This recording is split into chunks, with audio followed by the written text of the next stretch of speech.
ఇక్కడ గొర్రెల కాపరులు ఎవరైనా ఉన్నారా? నేను. స్వాగతం.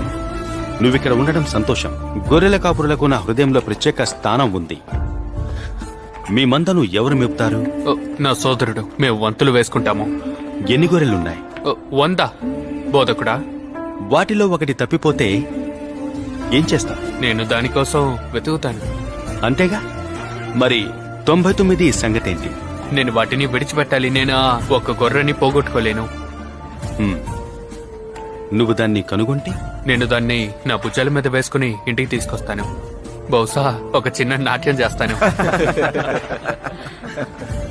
నీ గురించి ఆందోళన చెందిన నీ స్నేహితులకు నువ్వేం చెప్తావు? నాతో సంతోషించండి, తప్పిపోయిన నా గొర్రె దొరికింది.